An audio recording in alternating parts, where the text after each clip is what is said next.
introduction to you because all of you know him. He is the founding director of our Department of Geopolitics and Relations. Has been contributing significantly on the matters relating to international security as well as national security issues. So now I request Mr. Nalapat to share his thoughts on a very important theme, that is leadership transition, leadership change in China and its implications for India and Thank you. I'll follow the example of justice and come up to the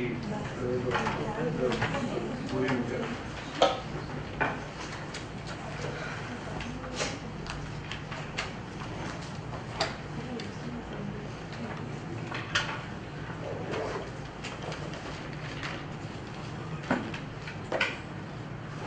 Right.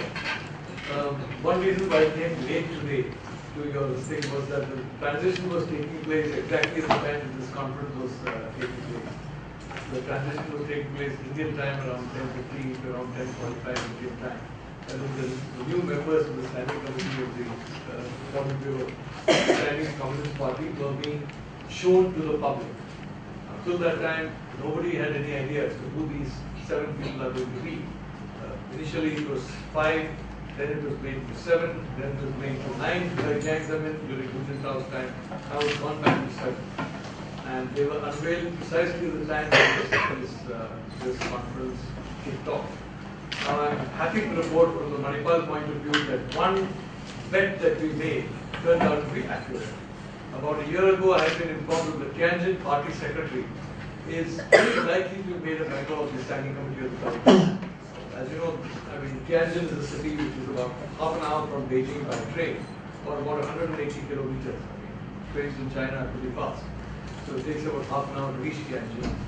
And I was told by people in the relevant to the Communist Party that the Tianjin party secretary is almost certain to be a member of the Standing Committee. And therefore, Tianjin is going to be a kind of a knowledge city like Bangalore. It's going to be made a knowledge hub, combination of Gurgaon and Bangalore. So why don't you look at Tianjin University as your partner?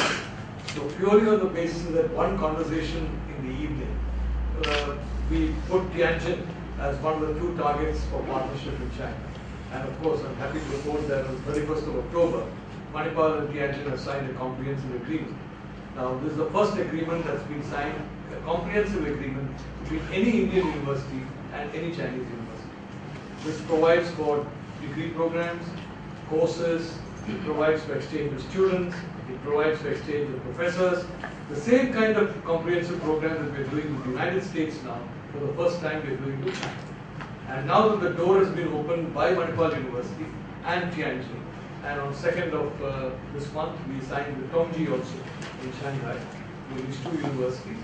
Now other Indian universities can go to China, Chinese universities can come to India, and my expectation in the next 4 or 5 years, we're going to have at least 30 to 40 universities across China and India who are going to sign comprehensive agreements with each other. I mean, you're quite well aware that China has sent about 200,000 students to the United States. We have sent roughly half that number this year. The economic conditions are weighing heavily on us.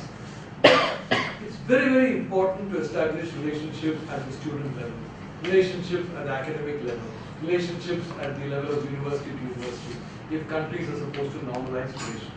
We have had a very abnormal situation with China. I'm giving a certain amount of background to India-China relations before going on to this leadership transition of 7 men in dark suits who are taking charge. The reality is that if you look at, for example, air links between India and China, it's about a little under 2 dozen air links per week between India and China. Shanghai, Delhi, Shanghai, Mumbai, Bangalore, Shanghai, whatever. I'm not talking of Hong Kong, I'm just talking of the mainland China. In contrast, there are roughly 1,100 weekly flights between South Korea and China. Roughly now more than 1,000, I think it's 1,300. Nobody's giving the figure for fear of an adverse reaction. Nearly 1,300 flights between Taiwan and China. Different parts of China, of the mainland, and different parts of China. So we are talking of maybe 16 or 17 flights between 2 countries that together comprise 2.5 billion people. 2 countries that have got a huge land border with each other. 2 countries who are next door neighbors. We are talking essentially of 16 or 17 flights a week. I haven't really counted, but it's very, very small. And we are talking of 1,300 flights between Taiwan and the mainland. And we're talking of 1,100 flights between South Korea and China. Of course, there are a large number of flights between Japan and China as well. I haven't counted that figure. It may have come down a little bit over the last 5 or 6 months, but it's still extremely significant. So what I want to say is there's a huge vacuum in terms of the Indo-China relationship. You had a brilliant exposition from the chief about the whole situation. Nothing much seems to have changed in many things from 1962. I think they're still in the hangover of 1962, both sides. And this is probably the reason why we have had till now a zero comprehensive engagement into universities in China and India. And we've had next to zero flights between China and India. Of course, nothing, no sea route at all exists, no land route exists, no railway route exists. Only access is through by air, and it's an extremely limited access. So there's no way that relations between India and China can go except up, because it's right at rock bottom. It's right at where it was in 1962. In terms of the formal governmental structure. In terms of the commercial structure, a major change has taken place in the global economy since 2008.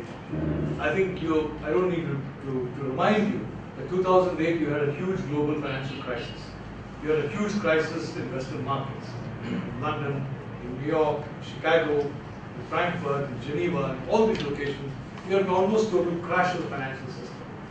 What that means is today China is the single largest source of capital for industry in the world. Chinese banks are today the single largest source of capital for industries across the world. And this is one of the important reasons why Chinese companies are doing so well in competing with other companies. Because Chinese companies come with assured credit, they come with cheap credit, in a way in which Western companies no longer can afford. The Chinese come with a long-term loan, very low interest rates, excellent repayment schedule. They come with that and they say, okay, you buy Chinese, you get it. Now, 10 years ago, it would still have been a bad decision to buy Chinese because the quality of Chinese products was pretty atrocious. They were basically doing what they're doing even now, that is assembling products from all over the world. Just basically, maybe the packaging was Chinese, but everything else was made elsewhere. Hu Jintao, from 2002, 2003 onwards, began a program of self-sufficiency in research and development. Today, more than 80% of critical Chinese technology is now sourced from within China. Of course, you have a large number of papers which say that this is the result of espionage, it's a result of theft, it's a result of X, Y, Z. I'm not going to go into all the reasons. I'm simply going to say that in 10 years' time, China has become largely self-sufficient in a lot of technologies. Arvind said it's not there in some fields like MIRV, etc., but they're getting there. But in several technologies, including in space technology, including in high-speed railway, and I think they're about 6 or 7 years away from producing aircraft that can challenge Boeing and Airbus.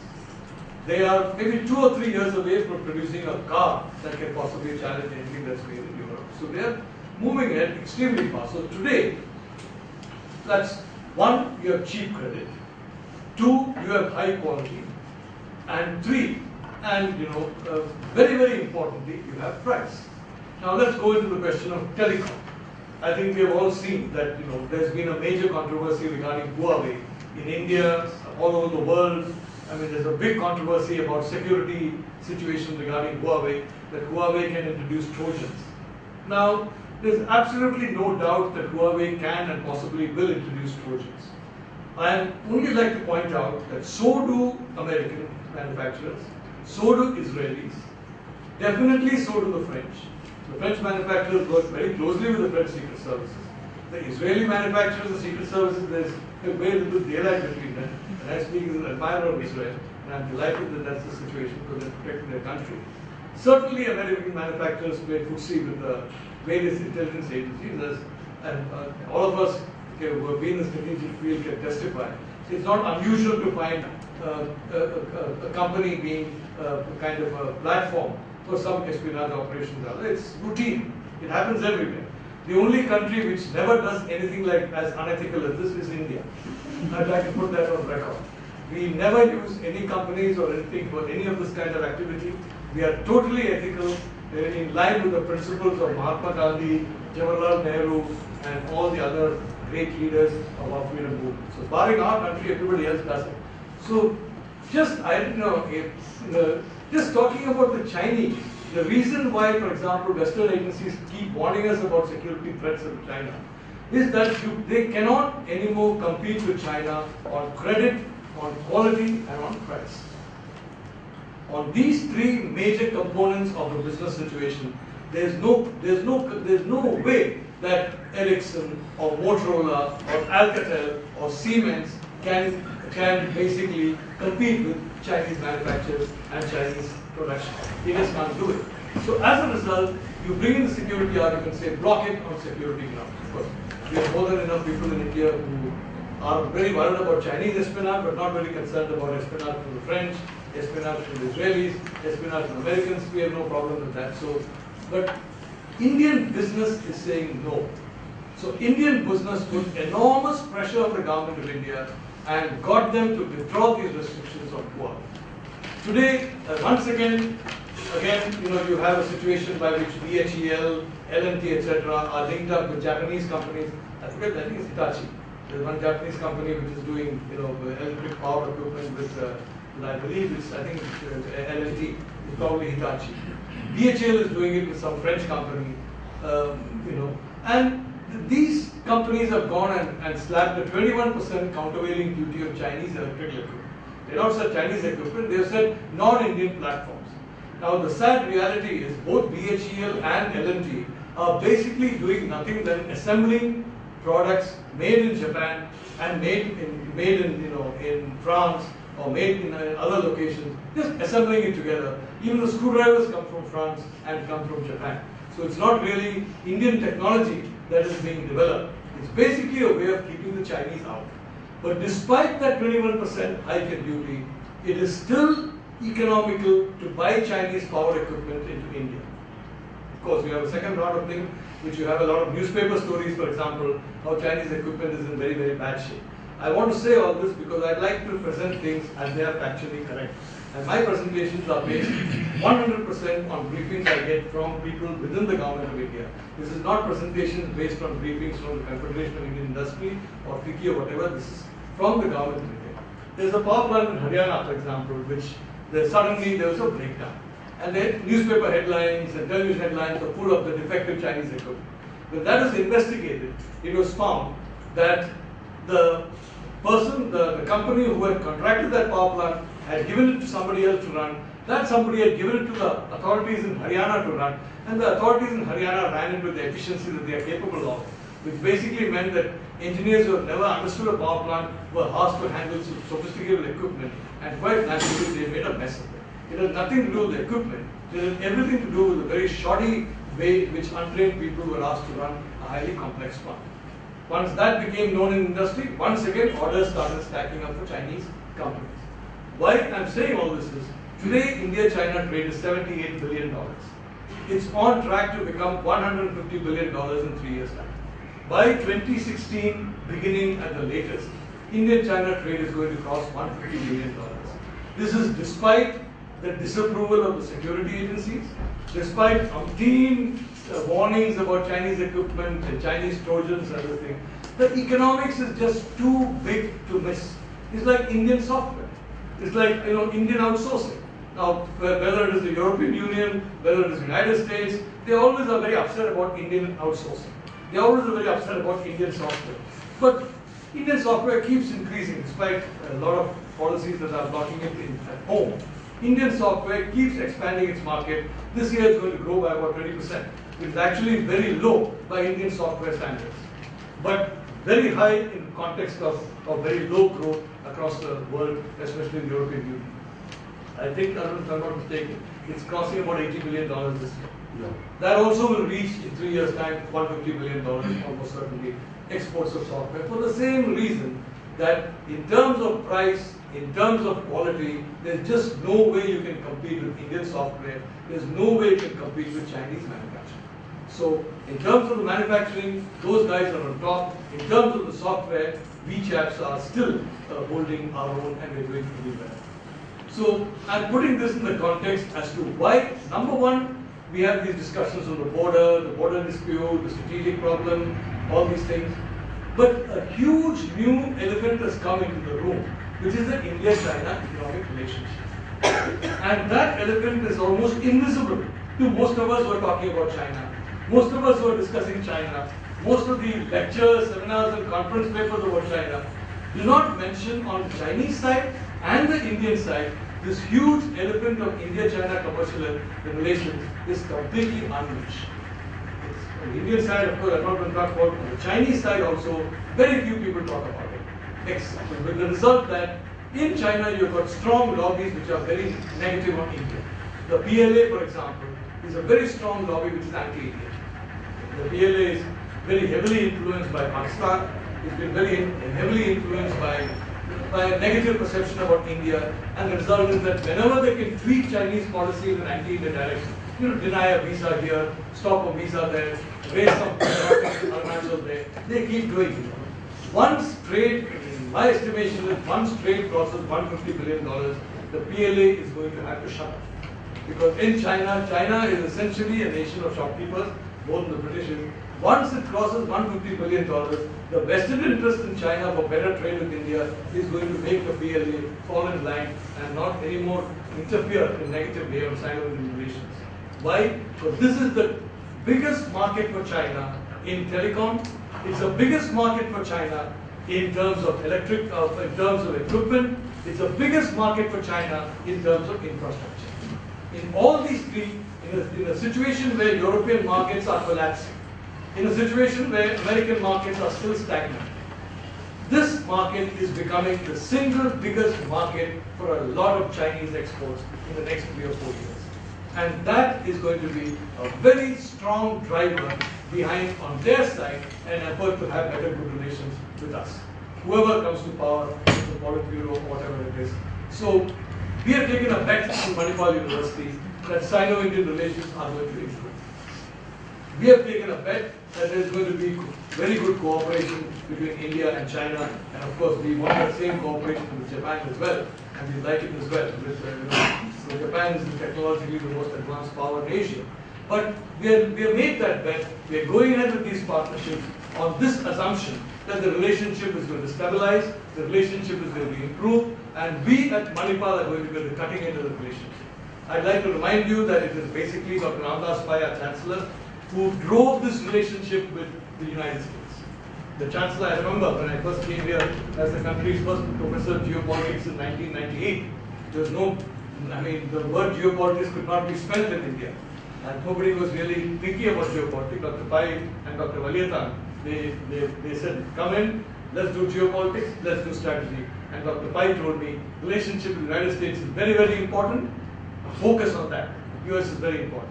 6, 7 years after that, Dr. Pai told me, Europe is very important, focus on that.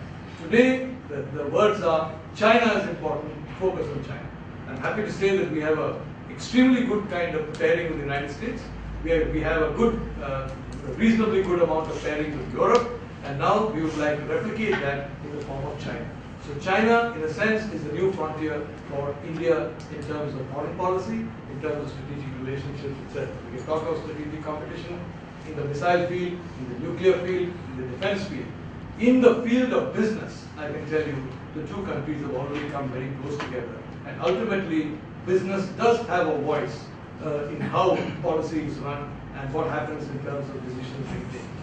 So I wanted to put that context here as to why China is important for us.